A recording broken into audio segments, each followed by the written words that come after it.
Really good. I'm going to go out and buy a pair of these. Jimmy Page as a collaborator, this is my question. Must have been a lot of mutual trust and admiration. Although I know that you're paying him, so much credit. But I mean, what was your relationship like, and how did it evolve into one that brought us some of the most classic rock music ever? Thank you so much. Thank you. It's an interesting question because Pagey and I, we met '67 when I was I was an engineer and at Olympic, and he was a session guy. Right. So was John Paul Jones. And actually I knew John Paul Jones first before I met Jimmy. JPJ would come in, to do a bass part, or he would come in, actually, this is great. My clearest remembrance of John Paul Jones is him walking into the studio wheeling an Ampeg B15. The charts are underneath his arm. The bass is on his shoulder. He goes up to the conductor's rostrum, opens up the charts, leaves the bass amp right there, plugs in, and there's all the strings and da-da-da. And he picks up the bass and conducts the whole freaking orchestra with the bass in his hand, using the bass like like that. It was just great arrangement, fantastic arrangement. But anyway, there was a session I did. How I met Pagey was a session with Donovan, Hurdy-Gurdy Man. Okay. And you know the break the song? Yeah. He plays it. That's him, and John Paul Jones played bass. And there has been talk that it was Bonham on drums. It wasn't. It was Clem Catini. But anyway, so we knew each other, and then of course when they made the first record, I was in London at the time, and I'd heard through John Paul Jones. Hey, he said, calls me up and says, "Hey, can you come over to the apartment? I want to play you something." Okay, went over because we used to hang out and do a little bit of that, the sort of green stuff. Those were the days. And he puts this record on. He said, "Yeah, this thing we just been working on," and it blew me away. I mean, I was listening to the first Zeppelin, and I thought, "Wow!" I said, "Damn, that's heavy. It's incredible. What is it?" He said, "Yeah, it's our new band." He said, "Well, what's the name of the band?" He said, "We're calling it Led Zeppelin." I said, "That's a stupid fucking name." I thought the name of that. Boy, was I wrong. Anyway,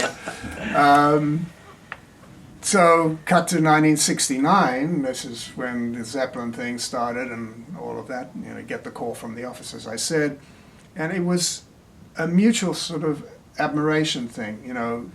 Jimmy liked what I'd done, and we started to work together on the Zepp 2, and it was like, how do two people sitting at a desk, it was Pagey and I sitting at the desk looking at each other, okay, go for that, let's do this. And it was always exciting. There was never a question of, that's wrong.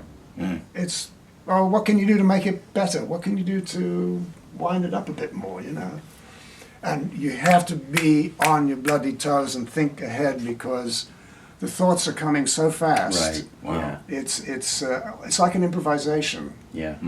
I mean, all the stuff with the panning and all that, and all that. I mean, I'm doing that instinctively, and Paige is going, yeah. It's incredible. So we enjoyed each other's company, and we enjoyed working together. So it's brilliant. I have a related question about that. I mean, kind of getting into also. It's so heavy in Zeppelin. What happened? Well, what is great is we haven't even begun to talk about. Oh no, there's a few more. Other thing. The other thing. So talk about the other thing. Okay, the other thing. Okay, there was that other guy that you worked with, and I only work with one guy. No, my related question is, I've been listening to, okay, so like Hendrix, obviously, I'm talking about Hendrix. So mixing like Crosstown Traffic, drums at the beginning of Gypsy Eyes, the creative panning, things going on with phase, like things coming in and out of phase and stuff. People don't do stuff like this anymore. And I'm wondering if you feel that maybe things have gotten too safe and that. You think? Well, I mean, there's a formula to making hit records today that is so restrictive. It's restrictive, and it's easy to criticize. It's so easy to criticize. We could sit here all day and pull apart any record you wanted to, from the top 20. But yet there's so many of these great young bands out there who are struggling, trying to make something happen, and they want the organic analog thing that I we see that did. too. Yeah. Yeah, totally. Yeah. I read an article about Prince on the last record before he died. Oh, I'm sorry, Prince. We will miss you. By the way, I think he was the right person to inherit the mantle from Hendrix in that sense. Yeah. A Absolutely. genius and all the rest of that. I think the world misses him. But apparently he, this last record, his band is so tight, he said, man, we would just record it until we got it right and no punch-ins. Live, get it right. And that was the vibe. I mean, the only thing we maybe did in the quote-unquote early days was to edit. You know, you would have a master take that was great, and then maybe you go in and just record an end section and chop it together or something like that. But, hey.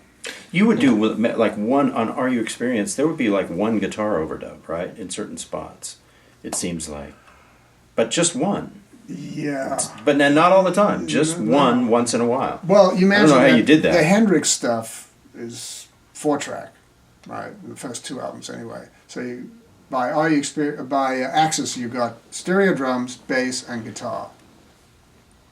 And so you take those 4 and you mix them to stereo of a second 4-track machine. So now you've got 2 tracks of the original mixed over here. Right. Then you put another guitar and a vocal, and you take that and you mix that in stereo back to the first machine so you can do more overdubs. Now think about that. You're committing. Commitment. 100%. Yeah. And that's the thing that's You're freaking- mixing as you go. You are Yeah. missing that commitment to that. Yeah. That's the fucking sound we're going for. Stop buggering around. And I hope Yeah. my swearing is not going No, it's fine. And we're okay. Yeah.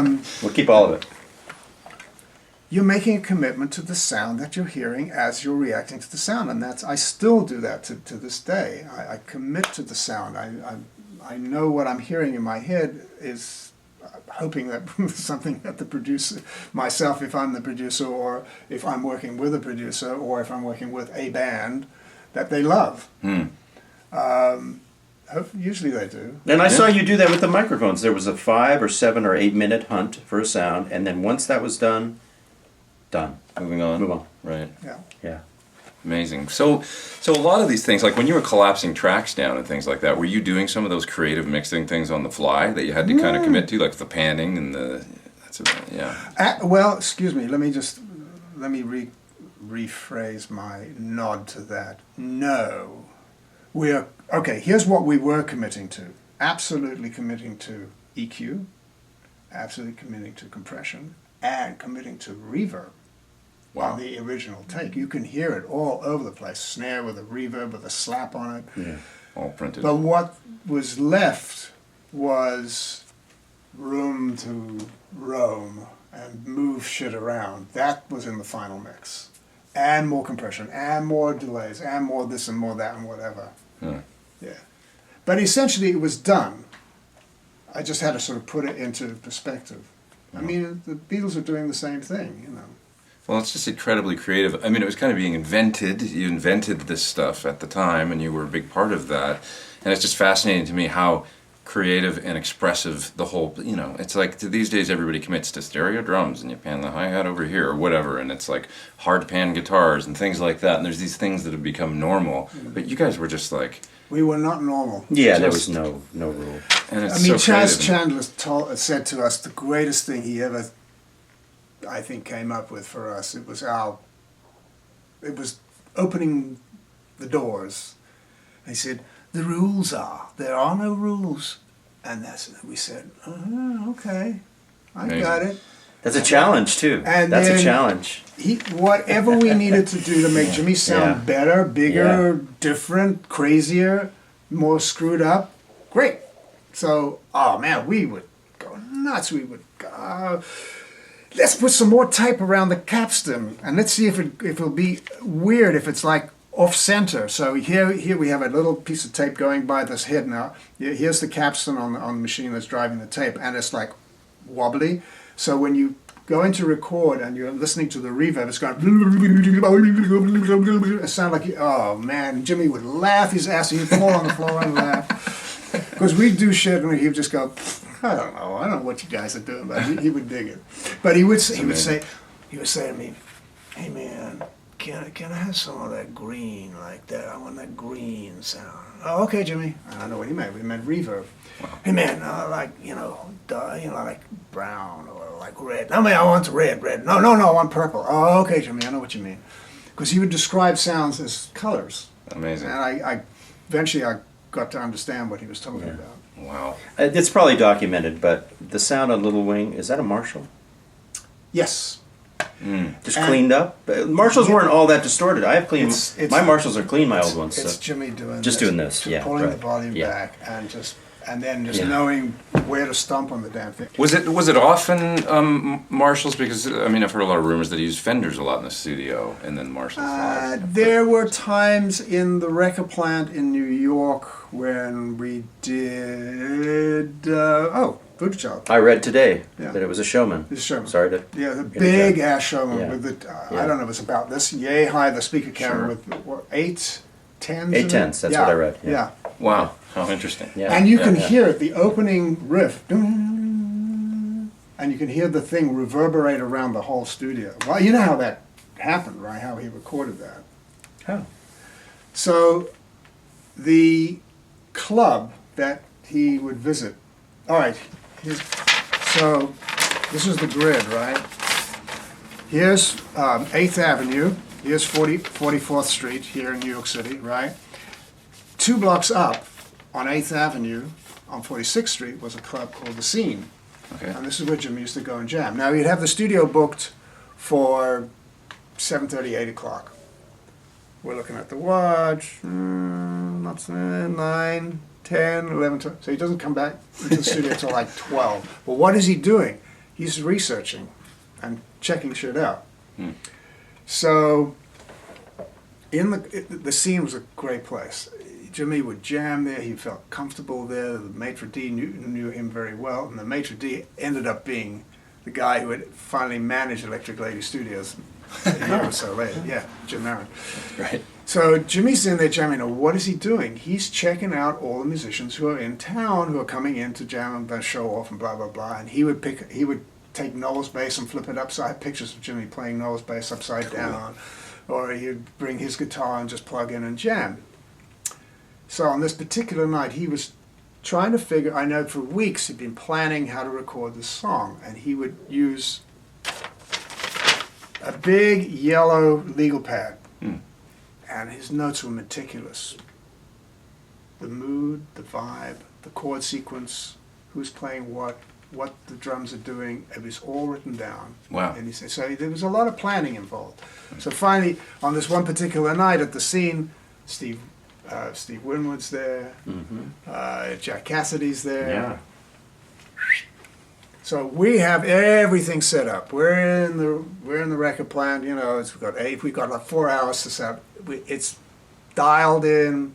Everything's working. All the headphones are working. They walk in. They rehearse it once. I roll tape, and that's what you hear from beginning to end. Amazing. Great. Just thank you very much. Incredible. I have a question with regards to volume, and that I've been having some conversations. Well, that's okay though, because it was worth it, wasn't it? All these years of I feel like there's this movement towards low volume, in-ears and amps off stage and all this kinds of stuff, all these kinds of things. And a young guitar player I was talking to the other day saw a picture of Hendrix. I believe it was that Hawaii show, the outdoor that you see. But. And she was saying, like, what's with all the amps? Like, why did he need all that? And I said, he played it all like an instrument. It was the guitar and the amps and everything was a part, and the volume. It all interacted, yeah. And it's like, I feel like we owe a service to people, like kids that maybe don't know that there is an interaction. There is, but there is the negative side.